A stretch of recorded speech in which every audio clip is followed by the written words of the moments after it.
Ladies and gentlemen, welcome to the Sheep Get Sheared podcast. I'm your host, Austin Creed. My friends, I want to revisit semen retention, and the reason I want to do it is I want to approach this from two different angles here. One, I want to approach it from the perspective of a guy who's going through it and has been on it for about 2 months. And I want to go at it from the perspective of someone who isn't an idealist. I'm a realist. Probably one of the most cynical realists you'll ever meet. For those of you who have listened to the show, you know all too well. For those of you who haven't, don't worry, you'll figure it out very soon. And so here, my friends, I want to pose a question to you. And the question is semen retention a fast track to you achieving your goals? Is it the secret weapon that you've been leaving out of your arsenal? And hopefully by the end of the show, you'll have an answer to this question. Because I'd like to wager to you, listening to the show today, you've considered this, you've heard guys talk about how it changed their life, you've heard other guys say it's complete horse crap and it's no good and it doesn't work, and you've heard everything under the sun, or maybe you've heard nothing at all, ever, and you have no idea what I'm talking about. Well, we're going to start here. You might say, well, what is semen retention? Semen retention is the idea going to Napoleon Hill's concept of sexual transmutation. And it stems from his different books, my favorite of which is Outwitting the Devil, at which point the author, Napoleon Hill, through his character, the narrator, was talking to his character, the devil, who is supposed to, I assume, represent the devil.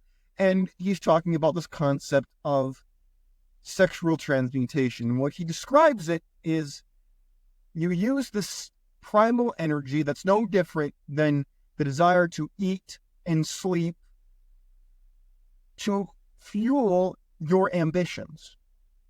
In his words, you can know it's not an easy task.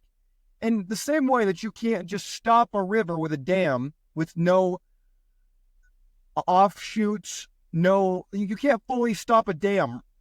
You can't fully stop a river from flowing, right? In the same way that you can't just turn off your sexual drive. You can't do it. It doesn't work. I mean, you could try, but it's not going to work for longer than a week tops. You got to do something. So then we enter the conversation of where I've done it for 3 months before. That was the hardest thing I've done. I'm going on about 2.5 months right now, and it's a lot different. And my friends, I'll be real with you. I'm not one of these guys that says that if you don't do it, you're a pussy, that if you don't do it, you can't achieve your goals, or that you're beta. Now, can you be those things and not practice semen retention? Yeah, of course. Can you still be a beta loser and still try it? Yeah, you can.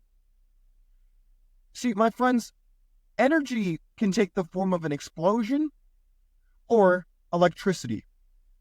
The difference lies in your ability to utilize it, in the same way that you can look at the thumbnail for this video and you can see that the guy has almost like a makeshift affinity gauntlet, and that could either destroy him, destroy the universe, or create this new reality for himself and for the world at large. But it's all in the execution of what you choose to do. A weapon in your own hands can be used to hurt yourself or protect yourself. It can be used to conquer the world, or it could be used to cut your own life short. I know that's vulgar. I'm not trying to be vulgar. I'm trying to give you a perspective that just like any inanimate object or any source of energy, it is only as good or bad as you choose to make it. And my friends, when we get in this idea of semen retention, can it be beneficial for you? Yes, absolutely it can. But if you don't have any goals, if you don't have anything you're actually working towards, whether it be as anything as simple as a book or a promotion at your job or better gains in the gym, it could be any one of these things. If you don't have a goal, then you have no chance in hell. But what I will tell you is, going back to what Napoleon Hill said, he said, through his character the devil again, that if, in his words, if you transmuted half, not full, not 3/4, but half of the energy that you waste in the pursuit of sex, and you put it towards your profession, you would never know poverty. Powerful statement, right? But I believe it to be true. I believe it to be true because you must sacrifice, you must give to get. It is one of the laws of the universe. People like to use religion as the end-all be-all of existence, but in their attempt to understand the world, they fail to interpret one of the basic principles of life. They think that it's just their religion, that God said blank, so therefore it must be true. There are things in the world that transcend religion, in my opinion. Whether it's Buddhism, Hinduism, Christianity, Islam, Judaism, doesn't matter. There are general principles that transcend all of them. One of which is the idea of sowing and reaping. Now, if you're willing to sow the seeds, both physically and metaphorically, it's going to be hard. If you sow the seeds of giving up the temporary fulfillment for temporary excitement for long-term fulfillment, then you will see results based on the seeds you sow. You can't sow seeds of strawberries and then get blueberries. That doesn't work, right? That makes no sense. Well, then why would people sow being lazy, taking the path of least resistance with becoming wealthy and achieving what you want to achieve? It doesn't work that way. My friends, one of my favorite lines I ever heard from, whether it was self-development, motivation, whatever you want to call it, is this concept of becoming rich is no more difficult than learning how to drive an automobile. Now, you might scoff at that and say, Austin, that's ridiculous, it's infantile. But hold on a second. Before you say that, he never said it'd take you the same amount of time. He just said it's that easy. The learning curve is so that the people who are willing to persevere and push past the short-term fulfillment will achieve, the short-term excitement. I'm so focused on the fulfillment aspect over excitement that it's hard for me to even talk about excitement, because excitement to me is so temporal that it's stupid, in my opinion. Now, does that mean you don't have fun? No. Does that mean you don't enjoy yourself? No. It just means that why would you focus on something that will peter out versus something that will last 1,000 years? That could last the rest of your life, if not go on to your children's life and grandchildren's life if you choose to have them. And you can. You don't have to go down the route of being married in the traditional household and whatnot to have a legacy or anything else that you might want. Oh, I know that is not what you've been told, but it's the objective reality. It just doesn't benefit you as a man to be told what I'm telling you right now. If you're under the notion of male privilege or white privilege or any of these privileges, please dismiss those right now, because all of it is meant to have you perceive yourself as a victim. And because once you're a victim, they can control you. When you're a victim, you are focused on tearing other people down or trying to rectify a perceived grievance instead of trying to get yourself ahead. Your view is distorted. Now, am I saying that everybody starts the same place? No, that would be stupid and inaccurate. But does that mean that you see yourself as a participant in the Victim Olympics and you want to succeed? Not congruent, my friend. If you have an axe to grind, that's a different story. Axe to grind, we can work with that. That can be used. That can be transmuted. But if you are using your energy to sabotage others instead of building yourself up, you've lost the argument. You've lost the whole point. My friends, I'm not an old guy. I'm a young guy. I'm in my early to mid-20s. I'm a young guy. And a lot of people would be forgiven for saying that, oh, I'm a young guy, so I don't know what I'm talking about. I don't think that wisdom has an age cap on it, and I don't claim to be somebody who knows everything. I don't. What I do know is what I've seen. And what I've seen is men put in the work and gotten results. What I've also seen are men blame everybody else for their problems and go nowhere.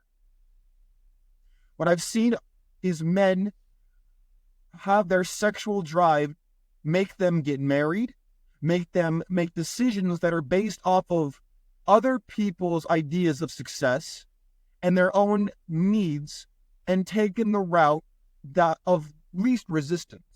They haven't tried to carve out a niche for themselves. They haven't tried to go off the beaten path and try to achieve what they wanted to achieve without putting themselves in a bind. Because that's what dealing with the government does. That's what marriage is. That's what a lot of relationships are. And a lot of men, the reason I talk about relationships more than arguably I should, is because they're one of the most important aspects of the male experience that put us at a disadvantage.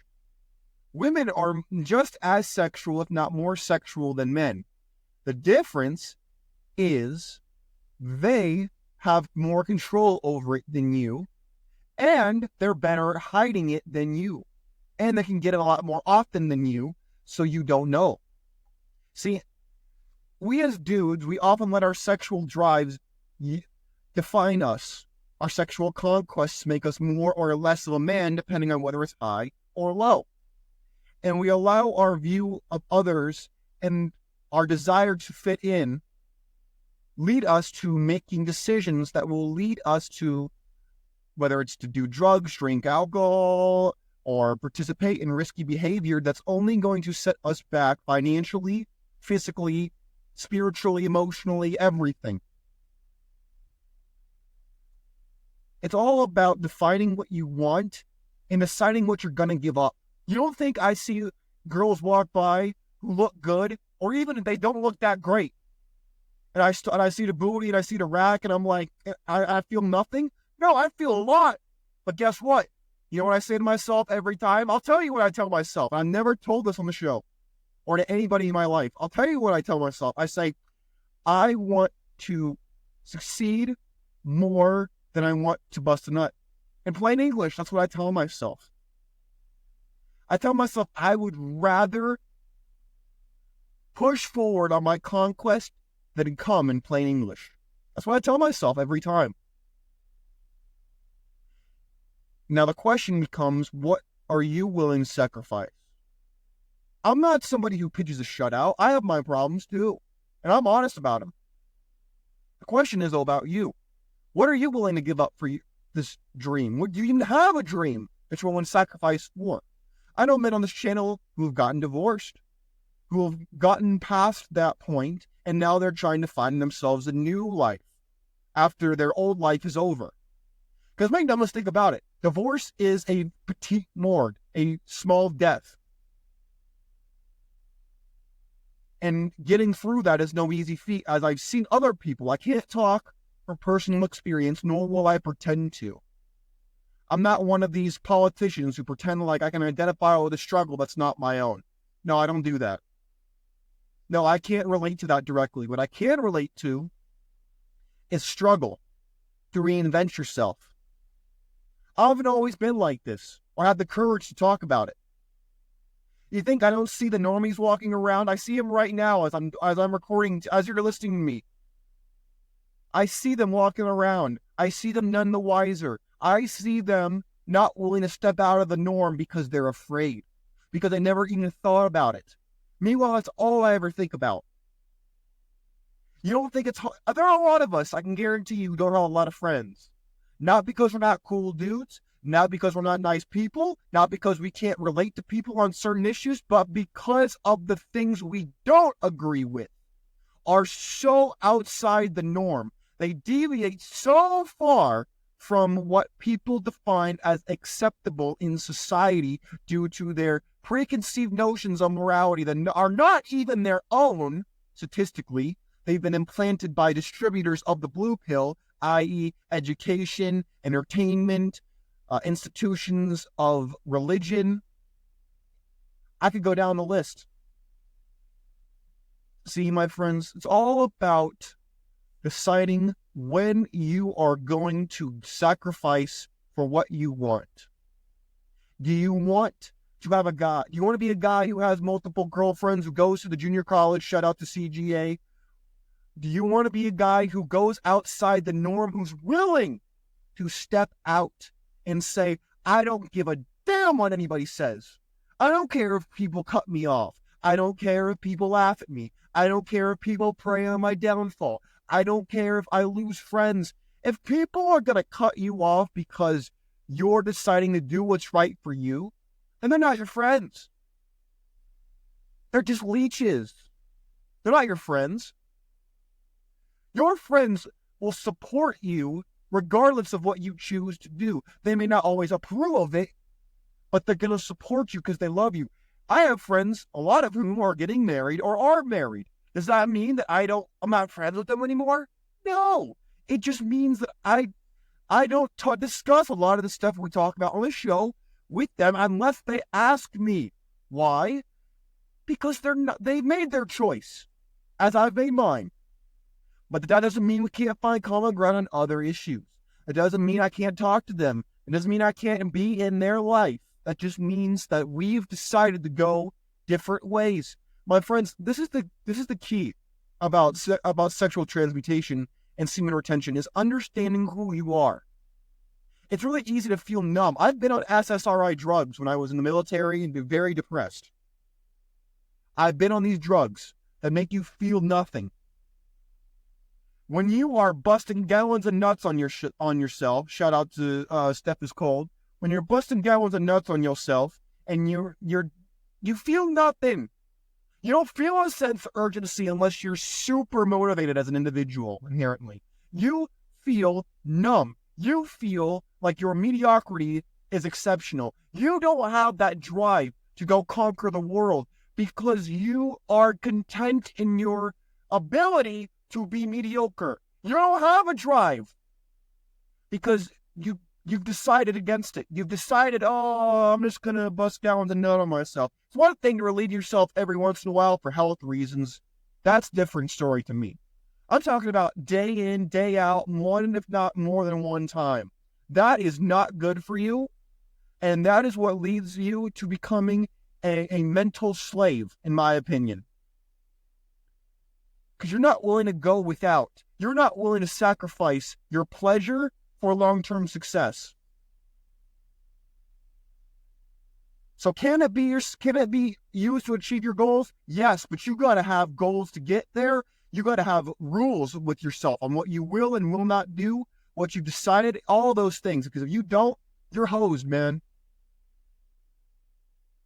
That's what I say. What do you say? What are your thoughts? You let me know.